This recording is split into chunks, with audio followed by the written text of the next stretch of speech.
Okay guys, कैसे हैं आप सब?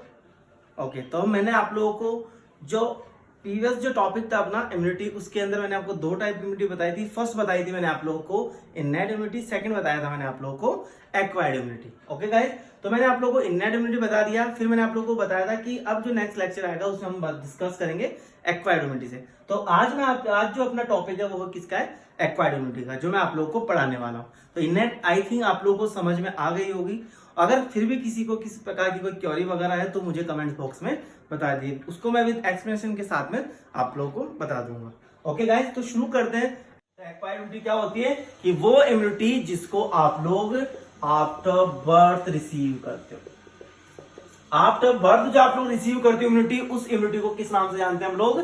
एक्वायर्ड इम्यूनिटी के नाम से जानते हैं गाइस। ठीक है, तो बात करते हैं एक्वायर्ड इम्यूनिटी को भी दो भागों के अंदर डिवाइड किया गया है। एक्वायर्ड इम्यूनिटी के भी सब टाइप होते हैं, टू टाइप्स होते हैं। फर्स्ट होता है जिसको बोलते हैं हम लोग एक्टिव इम्यूनिटी, सेकंड होता है गाइस जिसको बोलते हैं हम लोग पैसिव इम्यूनिटी। ये दो टाइप के एक्वायर्ड इम्यूनिटी को डिवाइड किया गया है, एक्टिव इम्यूनिटी और पैसिव इम्यूनिटी। टाइप है किसके? एक्वायर्ड के गाइस। ठीक है, बहुत ही इंपॉर्टेंट इम्यूनिटी है, इससे बहुत सारे क्वेश्चंस पुट अप होते हैं गाइस। तो बात करते हैं एक्टिव इम्यूनिटी और पैसिव। नाम से ही आप लोगों को पता लग रहा है एक्टिव, कि वो इम्यूनिटी जिसके अंदर हमारा इम्यून सिस्टम एक्टिवली पार्टिसिपेट करता है। एक्टिवली क्या करता है? पार्टिसिपेट करता है किसके अंदर? इम्यून सिस्टम के अंदर। जबकि वो इम्यूनिटी जिसके अंदर हमारा इम्यून सिस्टम पार्टिसिपेट नहीं करता है, does not participate, does not participate. तो याद रखना कि एक्टिव इम्यूनिटी का मतलब क्या होता है गाइस? कि वो इम्यूनिटी जिसके अंदर हमारा इम्यून सिस्टम एक्टिवली पार्टिसिपेट करता है एंटीबॉडी के प्रोडक्शन के अंदर। या फिर मैं बात करूं कि किसी भी एंटीजन, अगर कोई भी एंटीजन हमारी बॉडी के अंदर आएगा तो हमारी बॉडी अगर उसके खिलाफ एंटीबॉडी बनाएगी तो इसका मतलब हमारा इम्यून सिस्टम एक्टिवली पार्टिसिपेट कर रहा है। उसे तो बोलते हैं हम लोग एक्टिव इम्यूनिटी। और अगर आप लोग के अंदर एंटीजन एंटर करता है और आप लोग का इम्यून सिस्टम उसके खिलाफ किसी भी तरीके की एंटीबॉडी नहीं बनाता है, तो यानी कि आप लोग का इम्यून सिस्टम एक्टिवली पार्टिसिपेट नहीं कर रहा है, तो उसको बोलते हैं हम लोग पैसिव इम्यूनिटी गाइस। ठीक है, तो actively participate, active immunity actively participate नहीं करता है तो क्या बोलते हैं? Passive immunity. अगर आप लोगों को फिर भी नहीं समझ में आया तो मैं आप लोग को एक शॉर्ट ट्रिक मैं आप लोगों को बता देता हूं याद रखने के लिए। तो याद रखना गाइस कि कभी भी अगर आप लोगों को क्वेश्चंस के अंदर एंटीजन लिखा हुआ मिल जाए, क्या गाइस? एंटीजन। तो अगर आप लोगों को क्वेश्चंस के अंदर एंटीजन लिखा हुआ मिल जाए तो आंख बंद करके कर देना आप लोगों को क्या? एक्टिव इम्यूनिटी कर देना है। अगर आप लोगों को क्वेश्चंस के अंदर एंटीबॉडी मिलता है लिखा हुआ तो उसका राइट आंसर क्या होगा? Passive immunity guys. Okay guys, तो याद रखना एंटीजन आते ही एक्टिव के ऊपर क्लिक करना है और एंटीबॉडी आते ही पैसिव। देखो मैंने आप लोगों को बताया एंटीजन आएगा तो अगर आप लोगों की बॉडी उसके खिलाफ क्या बनाएगी? एंटीबॉडी बनाएगी, तो उसे बोल दिया हम लोगों ने एक्टिव इम्यूनिटी। जबकि मैंने बोला अगर आप लोगों की बॉडी के अंदर एंटीजन गया और अगर आप लोगों का इम्यून सिस्टम रेस्पॉन्स नहीं दे रहा है तो आप लोग उसे बाहर से क्या दोगे? एंटीबॉडी। तो आप लोगों का इम्यून सिस्टम पार्टिसिपेट नहीं कर रहा है, आप लोग उससे बाहर से क्या दे रहे हो? एंटीबॉडी दे रहे हो। तो एंटीबॉडी देना है, इसका मतलब कैसी इम्यूनिटी है? वो पैसिव इम्यूनिटी है गाइस। ओके गाइस, तो याद रखना एक्टिव और पैसिव इम्यूनिटी। बात करते हैं कि एक्टिव इम्यूनिटी को वापस से दो भागों के अंदर डिवाइड किया गया। First one is the natural active immunity, second one is the artificial active immunity. पूरा नाम याद रखना, natural active acquired immunity. Okay guys, और सेकंड नाम है आर्टिफिशियल एक्टिव एक्वायर्ड, क्योंकि एक्टिव के ही मैंने आप लोगों को क्या बताएंगे? सब टाइप बताया। ठीक है, तो बात करते हैं नेचुरल। तो मैंने बताया एंटीजन आते ही क्या करना है आप लोगों को? एक्टिव इम्यूनिटी करना है। तो यानी कि नेचुरल, यानी कि वो एंटीजन जो कहां पे पाए जाते हैं? नेचर के अंदर पाए जाते हैं। वो एंटीजन जो कहां पे पाए जाते हैं? नेचर। अब आप लोगों को बताइए सारे के सारे एंटीजन कहां पाए जाते हैं? नेचर के अंदर पाए जाते हैं। आप लोग बनाते थोड़ी ना। अगर आप लोग बनाओगे एंटीजन्स को फिर वो नेचुरल नहीं होंगे, वो कैसे होंगे गाइस? आर्टिफिशियल होंगे। वो हम लोगों के द्वारा बनाए जाते हैं तो उनको हम लोग क्या बोलते हैं? आर्टिफिशियल बोलते हैं। तो नेचर के अंदर जितने भी एंटीजन्स पाए जाते हैं, ये एंटीजन करते क्या है, ये हमारी बॉडी के अंदर एंटर करते हैं और हमें डिजीज प्रोड्यूस करते हैं हमारी बॉडी के अंदर, यानी कि हमारे बॉडी के फंक्शंस को क्या कर देते हैं, अल्टर कर देते हैं। तो इसके खिलाफ, इनको लड़ने के लिए हमारी बॉडी, हमारा इम्यून सिस्टम इनके खिलाफ क्या बनाता है, एंटीबॉडी बनाता है और इनको किल किया जाता है, जिससे हमारी बॉडी क्या होती है, नॉर्मल हो जाती है वापस से। ओके गाइस, तो याद रखना नेचुरल यानी कि वो एंटीजन जो कहां पे पाए जाते हैं, नेचर के अंदर। अगर एंटीजन नेचर के अंदर पाए जाएंगे तो आप लोगों की बॉडी के अंदर एंटर करेंगे तो क्या करेंगे, इन्फेक्शंस कोज करेंगे। क्या करेंगे गाइस, इन्फेक्शंस कोज करेंगे।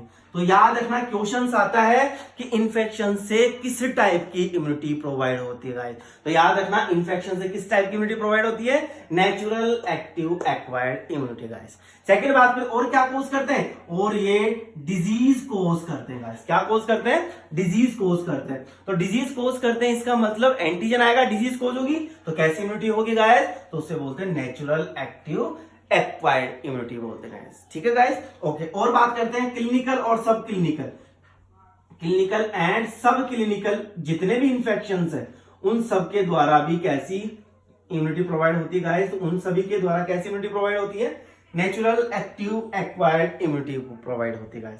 तो याद रखना इन्फेक्शन, डिजीज, क्लिनिकल और सब क्लिनिकल इंफेक्शन से कैसी इम्यूनिटी प्रोवाइड होती है, natural active acquired immunity provide होती है। नेक्स्ट बात करते हैं आर्टिफिशियल, कि वो एंटीजन जिनको हम लोग तैयार करते हैं, हम लोग रेडी करते हैं एंटीजन्स को। ठीक है, नेचर के अंदर पाए जाते हैं, लेकिन कुछ एंटीजन ऐसे होते हैं जिनको हम लोग आर्टिफिशियल बनाते हैं, हम लोग खुद बनाते हैं। जैसे कि फॉर एग्जांपल बात करते हैं आर्टिफिशियल्स की, जैसे कि आप लोग करते हो इम्यूनाइजेशन, और इम्यूनाइजेशन के अंदर क्या लगाते हो आप लोग, तो आप लोग करते हो वैक्सीनेशन। क्या लगाते हो आप लोग, वैक्सीन लगाते हैं इम्यूनाइजेशन के अंदर। ठीक है गाइस, तो आप लोगों को पता है कि वैक्सीन के अंदर होता क्या है, तो वैक्सीन के अंदर क्या होता है, तो वैक्सीन के अंदर होता है एंटीजन। क्या होता है गाइस, एंटीजन। और मैंने बताया कि एंटीजन आते ही सीधा क्या क्लिक होना चाहिए, एक्टिव क्लिक हो जाना चाहिए आप लोगों के माइंड के अंदर। तो मैंने बताया कि एंटीजन आते ही एक्टिव आप लोगों की इम्यूनिटी होगी। तो वैक्सीन के अंदर होता क्या है, एंटीजन होता है। अब चाहे वो एंटीजन किल एंटीजन हो या फिर वो एंटीजन लाइव एंटीजन हो। ठीक है गाइस, तो याद रखना इम्यूनाइजेशन और वैक्सीनेशन से किस टाइप की इम्यूनिटी प्रोवाइड होती है। तो गाइस मैंने आप लोगों को बताया भी था इंट्रोडक्शन ऑफ पीडियाट्रिक के अंदर कि इम्यूनाइजेशन और वैक्सीनेशन से किस टाइप की इम्यूनिटी प्रोवाइड होती है, तो होती है artificial active acquired immunity provide होती है गाइस। तो याद रखना इम्यूनाइजेशन और वैक्सीनेशन से कैसी इम्यूनिटी प्रोवाइड होती है, artificial active acquired immunity provide होती है। तो वैक्सीन के अंदर होता क्या है, एंटीजन। आप लोगों ने पढ़ा होगा कि वैक्सीन को 3 भागों के अंदर डिवाइड किया गया। एक होती है आप लोगों की लाइव वैक्सीन, एक होती है आप लोगों की किल्ड वैक्सीन और एक होती है टॉक्सॉइड वैक्सीन। जो तीनों टाइप की वैक्सीन है इनके अंदर होता क्या है क्या, तो इसके अंदर क्या होता है, एंटीजन होता है। अगर किसी के अंदर लाइव एंटीजन है तो बोल दिया उसको लाइव एंटीजन, अगर किसी के अंदर किल्ड वैक्सीन है तो उसको हम लोग क्या बोलते थे, किल्ड वैक्सीन बोलते थे। इसके अलावा टॉक्सॉइड, जितने भी टॉक्सॉइड हैं उन सभी के अंदर भी क्या होता है, एंटीजन आता है। तो मैंने बोला कि एंटीजन अगर आप लोगों के द्वारा रेडी किया जाएगा, क्योंकि वैक्सीन हम लोग बनाते हैं, नेचर में नहीं पाई जाती है, हम लोगों के द्वारा रेडी की जाती है, इसलिए हम लोगों ने क्या बोल दिया, इसको आर्टिफिशियल बोल दिया। एंटीजन है कैसी है, एक्टिव इम्यूनिटी है, कैसी है, एक्वायर्ड। तो क्या नाम होगा, artificial active acquired immunity guys. Okay guys, तो याद रखना इम्यूनाइजेशन, वैक्सीनेशन और टॉक्सॉइड से किस टाइप की इम्यूनिटी प्रोवाइड होती है, तो किस टाइप की इम्यूनिटी प्रोवाइड होती है, artificial active acquired immunity provide होती है। एक लाइन में आप लोगों को बाद में बताऊंगा। आप लोगों ने पढ़ा होगा कि all vaccine act as a antigen, कि आप लोगों ने पढ़ा होगा all vaccine act as a antigen, act as a antigen.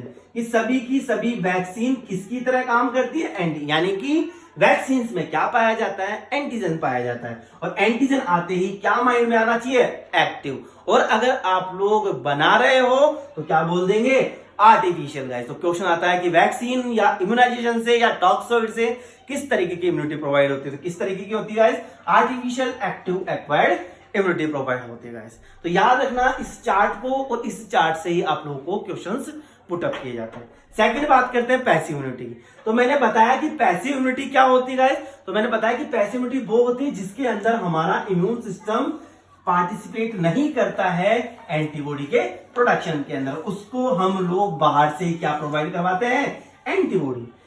अगर उसको हम लोग बाहर से एंटीबॉडी प्रोवाइड करवाएं तो कौन सी इम्यूनिटी है, पैसिव इम्यूनिटी। ये पैसिव इम्यूनिटी भी दो टाइप की होती है।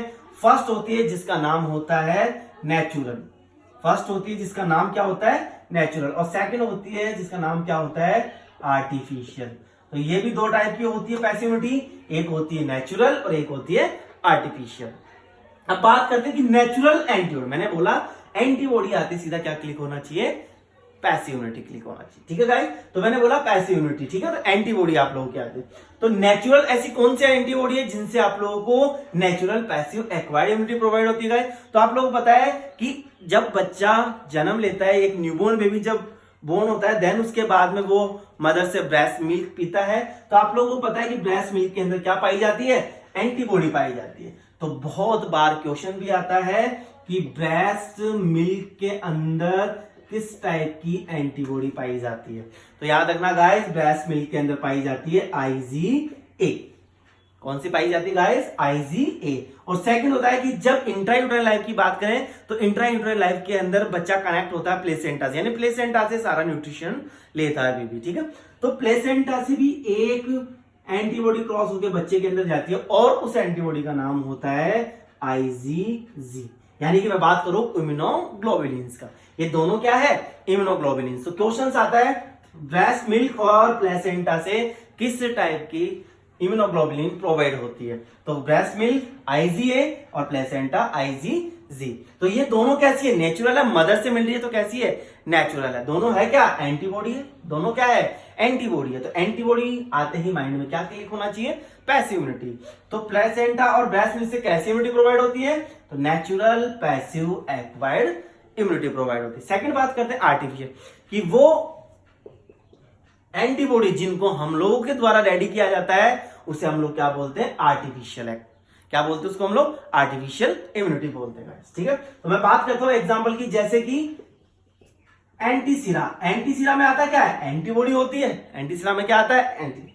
इसके अलावा एंटीटॉक्सिड, एंटीटॉक्सिड में क्या आता है, तो एंटीटॉक्सिड में भी क्या आता है, एंटीबॉडी आता है। इसके अलावा एंटीसीरम, एंटीसीरम क्या है इसके अंदर भी गाइस, तो इसके अंदर भी क्या है, एंटीबॉडी है। तो ये सारी की सारी एंटीसीरा, एंटीटॉक्सिड और एंटीसीरम, इन सबसे कैसी इम्यूनिटी प्रोवाइड होती है गाइस, तो कैसी होती है, artificial passive acquired immunity guys. तो याद रखना गाइस, जो मैंने आप लोगों के लिए चार्ट बनाया है, इस चार्ट से बहुत सारे क्वेश्चंस पुट अप होते हैं। तो याद रखना, इस चार्ट को याद रखना है आप लोगों को। तो मैं गारंटी से कह सकता हूं कि आप लोगों का एक भी क्वेश्चन रॉन्ग नहीं जाएगा। बस आप लोगों को इस चार्ट को समझना है, देन उसके बाद में इम्यूनिटी से रिलेटेड क्वेश्चंस निकालने हैं। अगर फिर भी आप लोगों को समझ में नहीं आया तो आप मुझे कमेंट सेक्शन से बॉक्स में बताएं, ताकि मैं उसको, जो भी आप लोगों की क्वेरी होगी उसको मैं सॉल्व करने की कोशिश करूंगा और आप लोगों का उसका विद एक्सप्लेनेशन के साथ में आप लोगों को समझाऊंगा guys. Okay guys, okay guys, ठीक है। तो गाइस मैंने आप लोगों को इम्यूनिटी पढ़ाया आज आप लोगों को, ये टॉपिक मैंने आप लोगों को बता दिया इम्यूनिटी, और इस इम्यूनिटी का पूरा चार्ट मैंने आप लोगों के लिए मेंशन कर दिया है। अगर इससे रिलेटेड कुछ भी क्वेरी हो आप लोगों को माइंड में आती है, आप लोगों को समझ में नहीं आया हो, तो आप लोग मुझे कमेंट बॉक्स में बता दीजिएगा, मैं उसको विद एक्सप्लेनेशन के साथ में आप लोगों को एक्सप्लेन कर दूंगा। तो ये चार्ट याद रखना गाइस, बहुत इंपॉर्टेंट है इम्यूनिटी। बहुत बार एग्जाम में क्वेश्चंस आता है और सीधे के सीधे क्वेश्चंस आते हैं। फॉर एग्जांपल अगर मैं क्वेश्चंस की बात करूं तो क्वेश्चंस आता है कि इन्फेक्शन से किस टाइप की इम्यूनिटी प्रोवाइड होती है, या फिर क्वेश्चंस आता है इम्यूनाइजेशन या वैक्सीनेशन से किस टाइप की इम्यूनिटी प्रोवाइड होती है गाइस, ठीक है गाइस। तो आप लोगों को याद रखना, पूरा का पूरा ऐसा कैसा चार्ट आप लोगों के लिए मैंने बना दिया है, और ये चार्ट बहुत इंपॉर्टेंट है। एम्स के अकॉर्डिंग आप जितने भी कॉम्पिटिशन के एग्जाम है उन सभी के अकॉर्डिंग बहुत इंपॉर्टेंट है गाइस। ओके गाइस, तो याद रखना इम्यूनिटी। आज वाला जो टॉपिक है वो अपना कंप्लीट हो चुका है इम्यूनिटी। अब मैंने आप लोगों को नेक्स्ट टॉपिक बताना है जिसका नाम है ग्रोथ एंड डेवलपमेंट। अब आप लोगों की एक्चुअल पीडियाट्रिक स्टार्ट होगी। अभी तक सिर्फ मैंने आप लोगों को इंट्रोडक्शंस बताया। तो मैंने अभी आप लोगों को फर्स्ट लेक्चर के अंदर मैंने आप लोगों को पीडियाट्रिक का इंट्रोडक्शन बताया था और चाइल्ड हेल्थ नर्सिंग का इंट्रोडक्शन बताया था।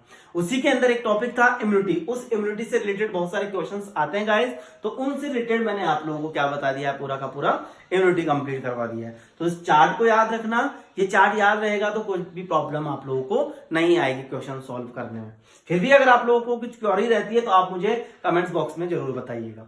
ओके गाइस, ये अपना टॉपिक क्या हो गया, कंप्लीट हो गया। अब हम लोग नेक्स्ट लेक्चर में मैं आप लोगों को बताऊंगा कि जो आप लोगों का मेन एक्चुअल पीडियाट्रिक जहां से स्टार्ट होता है उस टॉपिक का नाम है ग्रोथ एंड डेवलपमेंट, जो हम लोग नेक्स्ट लेक्चर के अंदर क्या करेंगे, डिस्कस करेंगे। ओके गाइस, अगर आप लोगों को ये वीडियो पसंद आया हो तो इसको आप लोग लाइक कीजिएगा, कमेंट्स कीजिएगा और शेयर कीजिएगा। इसको सब्सक्राइब करना ना भूलिएगा।